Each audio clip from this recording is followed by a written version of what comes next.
অনেকে প্রায় বিয়ে হওয়ার স্বপ্ন দেখে। আসুন জেনে নিই বারবার বিয়ের স্বপ্ন দেখলে স্বামী স্ত্রীর মধ্যে কি ক্ষতি হয়, আর যাদের বিয়ে হয়নি তাদের কি ক্ষতি হয়। স্বামী স্ত্রীর মধ্যে স্বামী কিংবা স্ত্রী যে কোনো একজন যদি বারবার বিয়ে হওয়ার স্বপ্ন দেখে, এমনকি সহবাসের স্বপ্ন দেখে, তাহলে আপনাদের স্বামী স্ত্রীর মধ্যে ঝগড়া অশান্তি সৃষ্টি হবে। আপনারা হয়তো এটাকে কেয়ার করেন না যে বিয়ে হওয়ার স্বপ্ন দেখতেই পারি, কিন্তু না, বিয়ে যে হচ্ছে এটা কার সাথে বিয়ে হচ্ছে আপনারা জানেন? এটা এক ধরনের খারাপ আত্মা। খারাপ আত্মা আপনাদের সাথে সম্পর্ক করার চেষ্টা করছে, আর সেই সম্পর্কটা অর্থাৎ স্বপ্নের মধ্যে যদি বিয়েটা সাকসেসফুল হয়ে যায়, তাহলে কিন্তু ধীরে ধীরে আপনাদের স্বামী স্ত্রীর মধ্যে অশান্তি লাগতে শুরু হয়ে যাবে। আপনারা নিজেও বুঝতে পারবেন না অশান্তিটা কেন লাগছে, কিন্তু সেই খারাপ আত্মাটার সঙ্গে আপনার স্বামীর কিংবা আপনার স্ত্রীর বিবাহ হয়ে গেছে। তাই সে চায় না যে তৃতীয় জন অর্থাৎ আপনার স্বামী আপনার সাথে থাকুক কিংবা আপনার স্ত্রী আপনার সাথে থাকুক, আর সেই জন্য সেই কিন্তু আপনাদের মধ্যে অশান্তিটা লাগাবে। এটা শুনতে অবাস্তব লাগলেও কিন্তু এটাই বাস্তব। আর এই ধরনের স্বপ্নে যারা আসে তাদেরকে আমরা এক কথায় জিনভূত বা খারাপ আত্মা বলি। আর এই জিনভূত যদি কোনো স্বামী স্ত্রীর মধ্যে একজনকে ধরে নেয়, তাহলে সেই স্বামী স্ত্রীর সম্পর্ক কিন্তু খুব তাড়াতাড়ি বিচ্ছিন্ন হয়ে যাবে।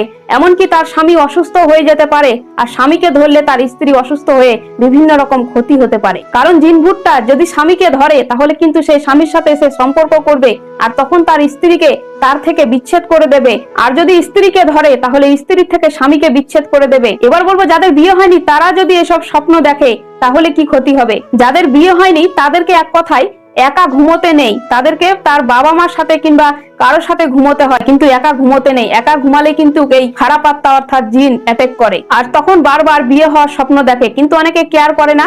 এসব করতে করতে একদিন বাবা মা অন্য ছেলে কিংবা অন্য মেয়ের সাথে তার বিবাহ দিয়ে দেয়, আর যখন তার বিবাহ হয়ে যায় তখন স্বামী স্ত্রীর মধ্যে ধীরে ধীরে অশান্তি লাগতে শুরু করে দেয়। অনেকে কিন্তু এই জিনিসটা বুঝতে পারে না, কিন্তু তার যে আগেই স্বপ্নতে বিয়ে হয়ে গেছে সেই ভূতের সাথে, তাহলে সেই ভূত কিন্তু কখনোই মানুষের সাথে সংসার করতে দেবে না। সে চাইবে যে সে যাতে তার সাথেই থাকে। এই জন্য কিন্তু তার বিয়ে দিলে কোনো জায়গায় সে সংসার করতে পারবে না।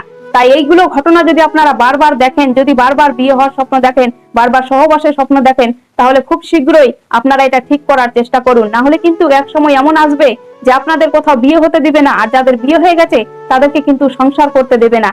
আর এই রকম যদি জোর করে সংসার করে, তাহলে দুজনের মধ্যে একজনের কিন্তু জীবন বরবাদ হয়ে যাবে, অর্থাৎ বড়সড় ক্ষতি হয়ে যাবে।